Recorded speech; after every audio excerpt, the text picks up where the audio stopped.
Continue Geography Lesson 1. Continuation. Geomorphic process. The geomorphic process divided into two kind. Internal process and external process. The geomorphic process ரெண்டா divide பண்ணியிருக்காங்க. ஒன்று வந்து internal process, next one external process. What is internal process? Internal process means these forces that act from the earth interior towards the earth surface are called internal process. So இந்த forces வந்து எங்கே act ஆகும்னா interior earth இன்டீரியரில் இருந்து எதை நோக்கி வரும் towards the earth surface அதாவது earth சர்ஃபேஸை நோக்கி வரக்கூடிய இந்த ஃபோர்ஸஸை வந்து என்ன சொல்லுவாங்கன்னா இன்டர்னல் ப்ராசஸ் மீன்ஸ் உள்ள தானே உள்ளே இருந்து அதாவது பூமிக்கு அடியிலேருந்து வரக்கூடிய அந்த ஃபோர்ஸஸ் வந்து எர்த் சர்ஃபேஸ்க்கு மேலே அது வந்து ஆக்ட் ஆகுது. That is called internal process. So இந்த இன்டர்னல் ப்ராசஸ் என்ன பண்ணுது அப்படின்னு பார்த்தீங்கன்னா this forces build up the landscape and create topographic relief. So இந்த ஃபோர்ஸஸ் வந்து எர்த்து சர்ஃபேஸ் மேலே வந்து எதை ஏற்படுத்துது அப்படின்னு பார்த்தீங்கன்னா புதுவிதமான நில அமைப்புகளை உருவாக்குது. அது ஃப்ளாட்டாக இருக்கலாம், இல்லைனா எலிவேஷன் உயரமாக இருக்கலாம். இந்த மாதிரி உள்ள நில அமைப்புகளை இந்த இன்டர்னல் ப்ராசஸ் உருவாக்குது. கிளியர்? ஸோ அந்த internal process act that from interior earth interior towards the earth surface. This forces is called internal forces. Then what is called external forces? External process means what? The forces that act on the surface of the earth due to natural agents like running water, glacier, wind, wave, etc.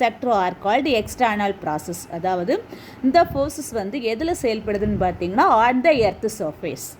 Earth சர்ஃபேஸ்க்கு மேலே எதன் காரணமாக due to the natural ஏஜென்ட்ஸ்னால் தெரியும்ல, running water, then glacier, wind, waves, இது எல்லாமே வந்து இப்போ ஃபார் த எக்ஸாம்பிள் காற்று வந்து ஒரு இடத்த நோக்கி அடிச்சுக்கிட்டே இருக்குதுன்னு வச்சுக்கோங்க. அப்போ அங்கே வந்து இங்கே உள்ள மண்ணெல்லாம் அங்கே சேர்த்து வச்சு அங்கே ஒரு புதுசாக ஒரு நில அமைப்பை உருவாக்குது. கிளியர்? ஆறு ஓடிட்டே இருக்கும்போது அந்த இடங்களை வந்து அரிச்சிக்கிட்டே போகுது. அரிச்சிக்கிட்டே போய் ஒரு பள்ளத்தாக்க உருவாக்கலாம். ஸோ இந்த மாதிரி உருவாக்குறதுக்கு பேர் தான் எக்ஸ்டர்னல் ப்ராசஸ். ஸோ அந்த இன்டர்னல் ப்ராசஸ் உருவாக்கினக்கூடிய நில அமைப்புகளை இந்த எக்ஸ்டர்னல் ப்ராசஸ் மாற்றி அமைக்குது. That is called geomorphic process. கிளியர்மா? Geomorphic process divided into two kind, internal process and external process. Now plate tectonic. What is called plate tectonic? The lithosphere. The lithosphere means our earth. Okay? நம்ம எர்த்னா நம்ம land, பூமி. The earth is divided into a number of huge slabs of rock called tectonic plates. நம்ம பூமியுடைய நிலப்பரப்பு வந்து பெரிய பெரிய slab, பெரிய பெரிய பகுதிகளாக பிரிக்கப்பட்டுள்ளது. The tectonic plates are divided into major and minor plates. அப்போ அந்த டெக்டானிக் பிளேட்ஸ் வந்து ஒரு சிலது பெருசாகவும் இருக்குது, ஒரு சில சின்னதாகவும் இருக்குது. For the example 7 continents. The 7 continents are huge plate, பெரிய பிளேட். தென் ஸ்மாலர் ஐலண்ட்ஸ், சின்ன சின்ன நிலப்பரப்புகள் வந்து smaller slab. Clear? The movement of the tectonic plate is due to thermal energy from the mantle.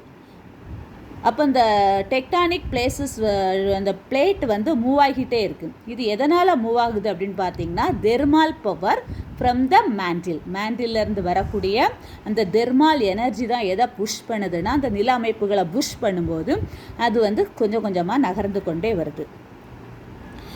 Okay, that is called plate tectonic. Now the types of plate boundaries. The types of plate boundaries divided into two kind, convergent boundary and divergent boundary. So the types of plate boundaries divided into two kind, what are they? Convergent boundary and divergent boundary. What is called convergent boundary? Here the plates move towards each other and sometimes a plate sink under another.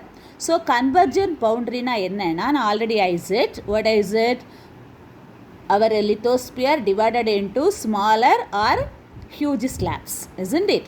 So அந்த slabs வந்து ஒன்றே ஒன்று நோக்கி நகர்ந்து வந்துக்கிட்டே இருந்தாலோ அல்லது ஒரு பிளேட்டுக்கு மேலே இன்னொரு பிளேட்டு மேலே இருந்தாலோ இன்னொன்று முங்கி இருந்தாலோ மூழ்கி இருந்தாலோ that is called convergent boundary. அப்போ அந்த லித்தோஸ்பியர் உள்ள அந்த டிவிஷன், அதாவது அந்த ஸ்லாப்ஸ் வந்து ஒன்றே ஒன்று நோக்கி நகர்ந்து வந்தாலோ இல்லை ஒன்றுக்கு மேலே ஒன்று இருந்தாலோ அதுக்கு பேர் வந்து என்னென்னு பார்த்தீங்கன்னா கன்வர்ஜன் பவுண்டரி.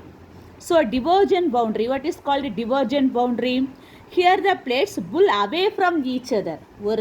ஒரு பிளேட்டை விட்டு இன்னொரு பிளேட் வந்து என்ன செய்யும், மூவ் ஆகி தூரமாக போயிடும். That's kind of plate movement is called divergent boundary. கிளியர்மா? Now movement of the continental plates. Already I said due to the thermal energy from mantle, the plates moving. Now still the plates are moving from one place to another place, but it is very little movement. சீக்கிரமாக ரொம்ப வேகமாக move ஆகாது, கொஞ்சம் கொஞ்சமாக வந்து அது என்ன செய்யும், மூவ் ஆகிட்டே இருக்குது. So that is the one great example. Our India, நம்ம இந்தியா வந்து முன்னாடி எது கூட இருந்துச்சுன்னு பார்த்தீங்கன்னா modern Africa, Australia, Antarctica and south America, இது கூட மெர்ஜாக இருந்த நம்ம India. Now due to the movement of the continental plates, now our India move from that continent to Asian continent. அந்த காண்டினென்ட்டில் இருந்து நம்ம எதை நோக்கி நகர்ந்து வந்துட்டோம், ஏஷியன் காண்டினென்ட்டோடு மூவ் ஆகி வந்துட்டோம். ஸோ 250 million years பிஃபோர் நம்ம யார் கூட தான் இருந்தோம், நம்ம இந்தியன் பிளேட்ஸ் வந்து எது கூட தான் இருந்துச்சு, modern Asia, Australia, Antarctica and south America பக்கத்தில் இருந்துச்சு. But due to the movement of the continental plates now நம்ம எங்கே இருக்கோம், இன் ஏஷியன் காண்டினென்ட். கிளியர்மா?